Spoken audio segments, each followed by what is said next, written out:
Cómo hacerse agradable ante las personas instantáneamente. Estaba yo en una cola esperando registrar una carta en la oficina de correos de la calle 33 y la Octava Avenida, en Nueva York. Noté que el empleado de la ventanilla se hallaba aburrido de su tarea: pesar sobres, entregar los sellos, dar el cambio, escribir los recibos, la misma faena monótonamente año tras año. Me dije, pues, voy a tratar de agradar a este hombre. Evidentemente, para conseguirlo, debo decir algo agradable, no de mí, sino de él. ¿Qué hay en él que se pueda admirar honradamente? A veces es difícil responder a esto, especialmente cuando se trata de extraños, pero en este caso me resultó fácil. Instantáneamente vi algo que no pude menos que admirar sobremanera. Mientras el empleado pesaba mi sobre, exclamé con entusiasmo: «¡Cuánto me gustaría tener el cabello como usted!». Alzó la mirada sorprendido, pero con una gran sonrisa. «Sí, pero ahora no lo tengo tan bien como antes», contestó modestamente. Le aseguré que si bien podía haber perdido algo de su gloria prístina, era de todos modos un cabello magnífico. Quedó inmensamente complacido. Conversamos agradablemente un rato y su última frase fue: «Mucha gente ha admirado mi cabello». Apuesto a que aquel hombre fue a almorzar encantado de la vida. Apuesto a que fue a su casa y contó el episodio a su esposa. Apuesto a que se miró en un espejo y se dijo: «Es un cabello muy hermoso». Una vez relaté este episodio en público y un hombre me preguntó: «¿Qué quería usted de aquel empleado?». ¿Qué quería yo de él? Si somos tan despreciables por egoístas que no podemos irradiar algo de felicidad y rendir un elogio honrado sin tratar de obtener algo en cambio, si nuestras almas son de tal pequeñez, iremos al fracaso, a un fracaso merecido. Pero es cierto, yo quería algo de aquel empleado, quería algo inapreciable y lo obtuve. Obtuve la sensación de haber hecho algo por él, sin que él pudiera hacer nada en pago. Esa es una sensación que resplandece en el recuerdo mucho tiempo después de transcurrido el incidente. Hay una ley de suma importancia en la conducta humana. Si obedecemos esa ley, casi nunca nos veremos en aprietos.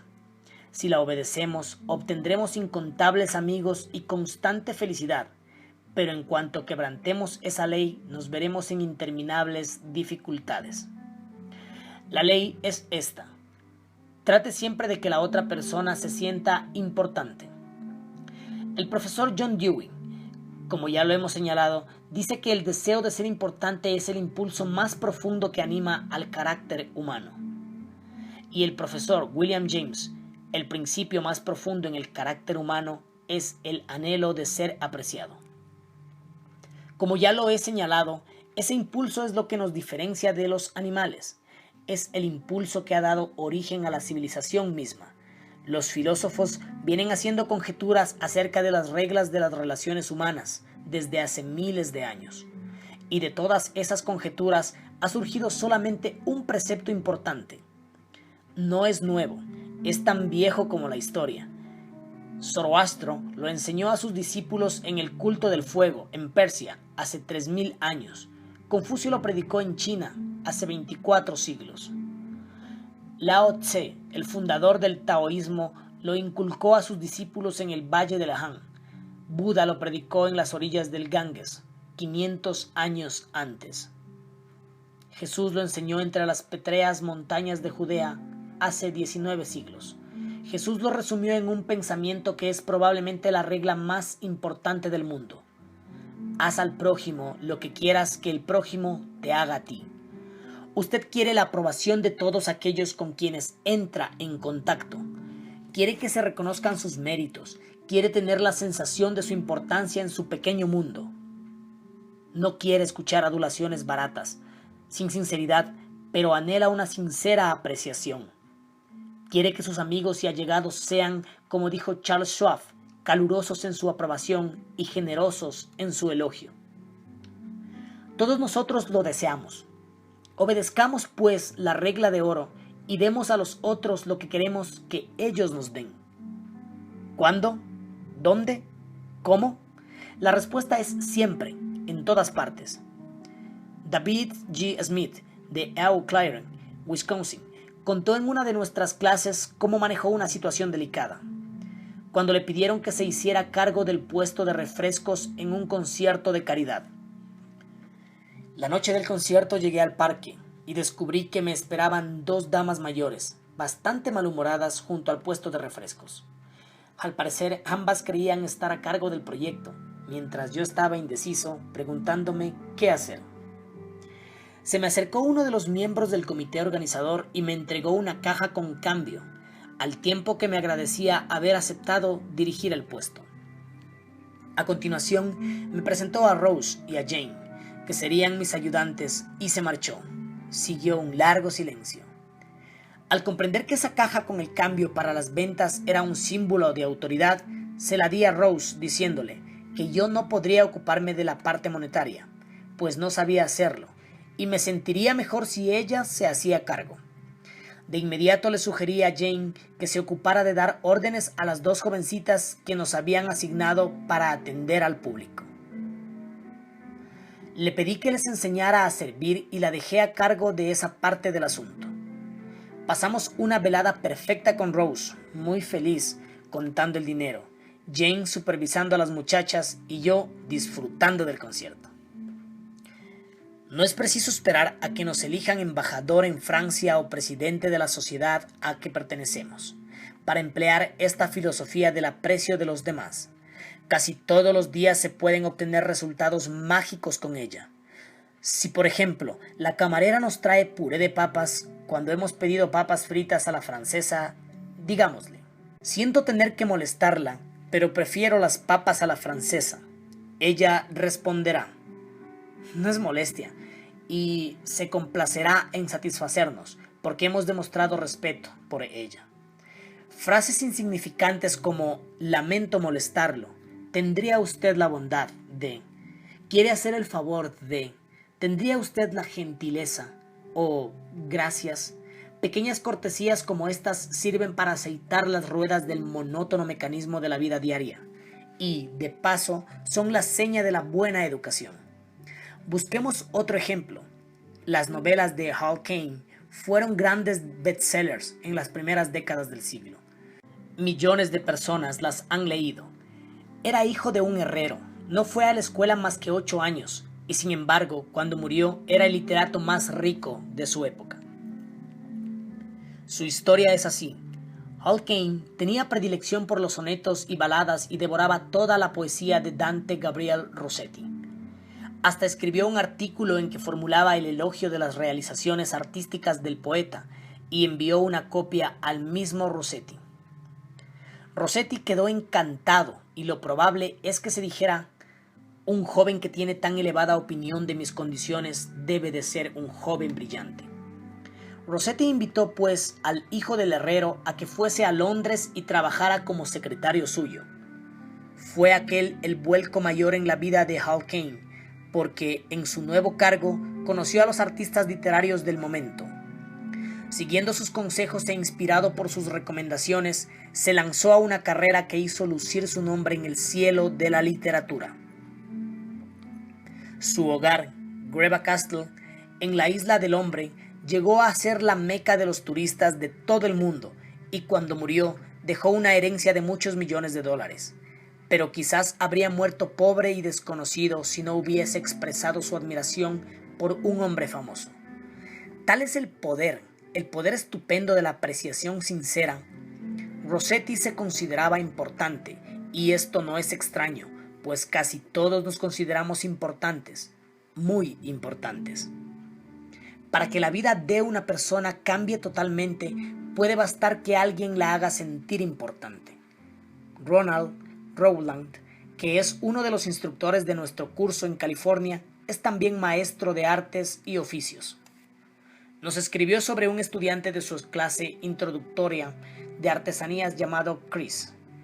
Chris era un chico muy callado y muy tímido, desprovisto de toda confianza en sí mismo, la clase de estudiante que suele no recibir la atención que merece. Yo doy también una clase avanzada que se ha transformado en una especie de símbolo de estatus. pues es un privilegio muy especial que un estudiante se gane el derecho de asistir a ella. Un miércoles, Chris estaba trabajando con mucho empeño en su mesa. Yo sentía auténticamente que dentro de él ardía un fuego oculto. Le pregunté si no le gustaría asistir a la clase avanzada. ¿Cómo me gustaría que hubieran visto la cara de Chris en ese momento? Las emociones que embargaban a ese tímido muchachito de 14 años, cómo trataba de contener las lágrimas. ¿En serio, señor Rowland? Haré buen papel. Sí, Chris, eres muy bueno. En ese momento tuve que alejarme, porque sentía lágrimas en mis propios ojos cuando Chris salió de la clase ese día. Parecía 10 centímetros más alto. Me miró con ojos brillantes y me dijo con voz firme: «Gracias, señor Rowland». Chris me enseñó una lección que no olvidaré nunca, que en todos nosotros existe un deseo profundo de sentirnos importantes. Para ayudarme a no olvidarlo nunca, hice un cartel que dice: «Eres importante». Tengo este cartel colgado en el aula, donde todos los vean, para recordarme a mí mismo que cada uno de los estudiantes que tengo enfrente es igualmente importante. La verdad, sin embargo, es que casi todos los hombres con quienes tropieza usted se sienten superiores a usted en algún sentido. Y un camino seguro para llegarles al corazón es hacerles comprender de algún modo muy sutil que usted reconoce su importancia y la reconoce sinceramente. Recordemos que Emerson dijo: «Todos los hombres que encuentro son superiores a mí en algún sentido, y en tal sentido puedo aprender de todos». Y lo patético es que frecuentemente las personas con menos razones para sentirse importantes tratan de apagar el sentimiento de insignificancia mediante una clamorosa y tumultuosa muestra exterior de envanecimiento, que es ofensiva y vergonzosa. En palabras de Shakespeare: «Hombre prodigio de soberbia, investido de su fugaz autoridad, realiza proezas tan fantásticas a la vista de los altos cielos que los ángeles lloran de pena». Voy a narrar ahora cómo varios hombres de negocios que seguían mis cursos han aplicado estos principios con notables resultados. Tomemos primero el caso de un abogado de Connecticut, que prefiere que no mencionemos su nombre. A causa de sus parientes lo llamaremos señor R. Poco después de iniciar nuestro curso, fue en automóvil con su esposa a visitar a algunos parientes de esta en Long Island. La esposa lo dejó en casa de una anciana tía y se fue sola a visitar a otros parientes más jóvenes. Como nuestro hombre tenía que pronunciar en nuestro curso una conferencia sobre la forma en que aplicaba el principio de apreciar la importancia de las otras personas, consideró que podría empezar con la anciana. Miró pues a su alrededor para ver qué podía admirar honradamente. «Esta casa fue construida alrededor de 1890, ¿verdad?», preguntó. «Sí», respondió la anciana, «precisamente en ese año la construyeron». «Me recuerda mucho la casa en que nací. Es hermosa, bien construida, amplia. Bien sabemos que ya no se construyen casas así». «Tiene razón. La gente de hoy no tiene interés por las casas hermosas. Todo lo que quieren es un departamentito y una heladera eléctrica. Nunca están en casa, siempre paseando en sus automóviles». «Esta es una casa de ensueño», prosiguió la anciana con voz vibrante por los recuerdos. «Fue construida con amor. Mi marido y yo soñábamos con ella mucho antes de construirla. No llamamos a un arquitecto, la planeamos por nuestra cuenta».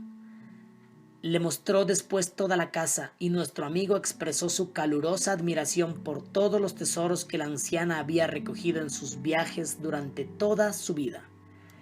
Mantillas de encaje, un viejo juego de té inglés, porcelana de Wedgwood, camas y sillas francesas, pinturas italianas y cortinados de seda que habían pertenecido a un castillo francés. Después de mostrarle toda la casa, la anciana llevó al señor R. al garaje. Allí, colocado sobre tacos de madera, había un automóvil Packard casi nuevo. «Mi marido compró ese coche poco antes de morir», dijo dulcemente la anciana.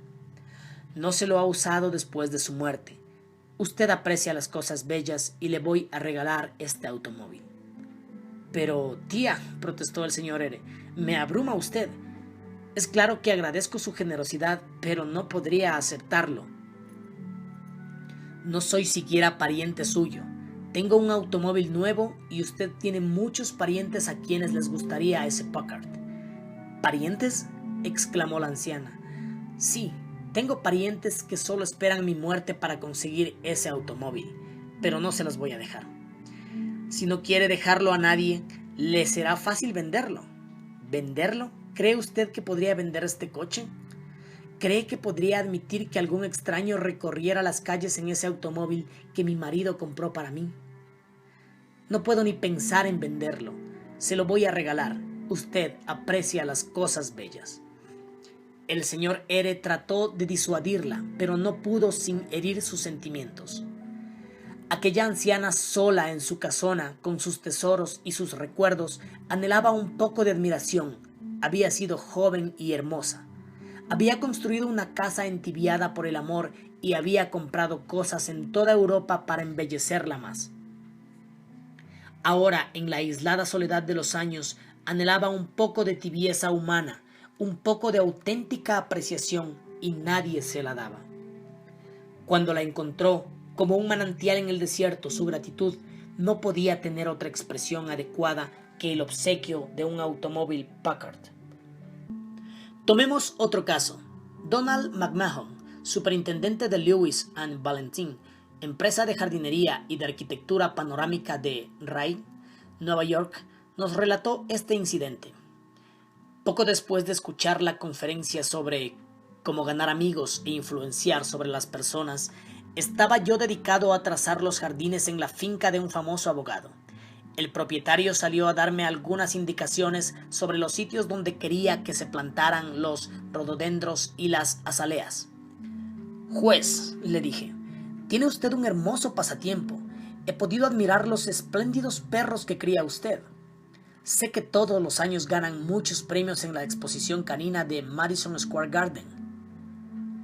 Fue sorprendente el efecto de esta pequeña muestra de apreciación. «Sí», respondió el juez, «me entretengo mucho con los perros. ¿Le gustaría ver la perrera?». Pasó casi una hora mostrándome los perros y los premios conquistados. Hasta buscó sus pedigrís y explicó las líneas de sangre que daban por resultado tanta belleza e inteligencia canina. Por fin se volvió a mí y preguntó, «¿No tiene usted un hijito?». «Sí».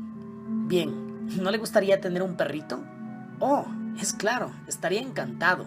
«Bien, le voy a regalar uno». Empezó a decirme cómo debía alimentarlo, pero luego se interrumpió.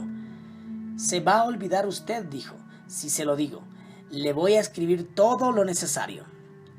Entró en su casa, escribió a máquina el pedigrí y las instrucciones para el cuidado del perrito y me regaló un cachorro que valía cientos de dólares, además de 1 hora y 15 minutos de su valioso tiempo, exclusivamente porque yo había admirado honradamente su pasatiempo. George Eastman, famoso en relación con las cámaras Kodak, inventó la película transparente que hizo posible la cinematografía actual. Reunió una fortuna de $100 millones y llegó a ser uno de los más famosos hombres de negocios de la Tierra. A pesar de todo esto, anhelaba que se reconocieran sus méritos tanto como usted o yo. Un ejemplo. Hace muchos años, Eastman decidió construir la escuela de música Eastman en Rochester, además del Kilbourne Hall, un teatro en homenaje a su madre. James Adamson, presidente de la empresa Superior Seating Company de Nueva York, quería obtener el pedido de las butacas para los 2 edificios. Después de comunicarse telefónicamente con el arquitecto encargado de los planos, el señor Adamson fijó una entrevista con el señor Eastman en Rochester. Cuando llegó allí, el arquitecto le dijo, «Sé que usted quiere obtener este pedido, pero desde ahora le advierto que no tendrá ni un asomo de probabilidad si hace perder más de 5 minutos de tiempo al señor Eastman. Está muy ocupado. Diga rápidamente pues lo que quiere y márchese». Adamson estaba dispuesto a seguir el consejo. Cuando se le hizo entrar en el despacho, notó al señor Eastman doblado sobre una pila de papeles que tenía encima del escritorio. Enseguida el señor Eastman alzó la vista, se quitó los anteojos y caminó hacia el arquitecto y el señor Adamson diciendo: «Buen día, caballeros. ¿Qué puedo hacer por ustedes?». El arquitecto hizo la presentación y entonces el señor Adamson inició la conversación. «Mientras esperábamos que usted se desocupara, señor Eastman, he podido admirar esta oficina. Le aseguro que no me importaría trabajar si tuviera para ello una oficina así. Ya sabe usted que me dedico a los trabajos de decoración interior en madera y jamás he visto una oficina más hermosa. Me hace recordar usted algo que casi tenía olvidado. Es hermosa, ¿verdad? Me gustaba cuando recién construida. Pero ahora llego con muchas cosas en la cabeza y no me fijo siquiera en la oficina durante muchas semanas», respondió Eastman. Adamson se acercó a una pared y pasó la mano por un panel. «Esto es roble inglés, ¿verdad? La textura es algo diferente del roble italiano». «Sí, es roble inglés importado. Fue elegido especialmente por un amigo que se especializa en maderas finas». Luego Eastman le mostró toda la habitación, señalando las proporciones, los colores, las tallas a mano y otros efectos que había contribuido a proyectar y ejecutar personalmente. Mientras andaban por la habitación, admirando el ambiente, se detuvieron junto a una ventana y George Eastman, con su voz suave, modesta, señaló algunas de las instituciones por cuyo intermedio trataba de ayudar a la humanidad. La Universidad de Rochester, el Hospital General, el Hospital Homeopático, el Hogar Amigo, el Hospital de Niños.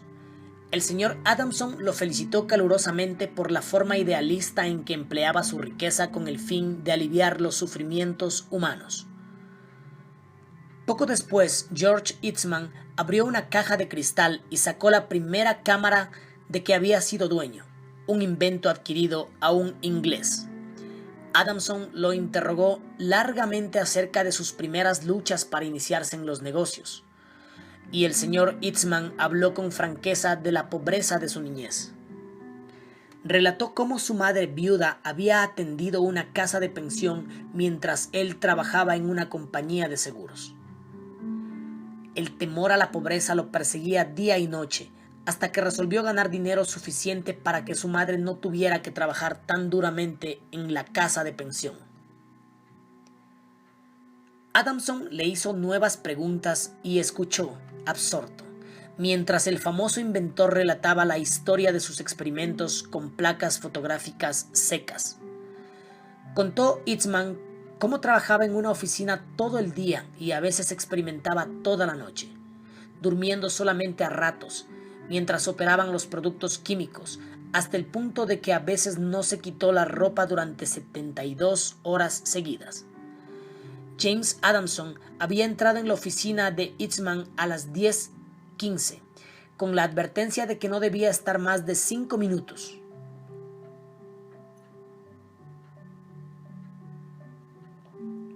Por fin, George Eastman se volvió a Adamson y le dijo: «La última vez que estuve en el Japón compré unas sillas, las traje y las puse en la Galería del Sol. Pero el sol ha despellejado la pintura y el otro día fui a la ciudad, compré pintura y pinté yo mismo las sillas. ¿Le gustaría ver qué tal soy como pintor? Bueno, venga a casa a almorzar y se las mostraré». Después del almuerzo, el señor Eastman mostró a Adamson las sillas que había comprado en el Japón. No valían más de unos pocos dólares, pero George Eastman, que había ganado 100 millones en los negocios, estaba orgulloso de sus sillas porque él mismo las había pintado. El pedido de butacas representaba una suma de $90,000. ¿Quién les parece que lo consiguió? ¿James Adamson o un competidor? Desde aquel día hasta la muerte del señor Eastman, James Adamson fue un íntimo amigo suyo.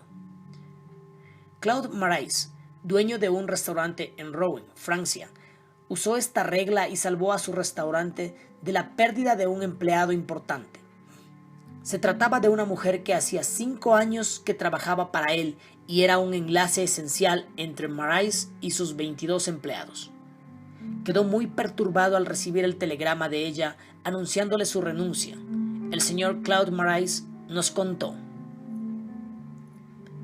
me sentía no solo sorprendido, sino más aún decepcionado, porque sabía que había sido justo con ella y la había tratado bien. Pero al ser una amiga, además de una empleada, era posible que yo la hubiera descuidado un poco y le hubiera exigido más que a mis otros empleados. Por supuesto, no podía aceptar su renuncia, así como así. La llevé aparte y le dije: Paulette, debe entender que no puedo aceptar su renuncia. Usted significa mucho para mí y para la compañía, y es tan responsable como lo soy yo mismo del éxito de nuestro restaurante. Después repetí lo mismo delante de todo el personal y la invité a mi casa y le reiteré mi confianza con toda mi familia presente.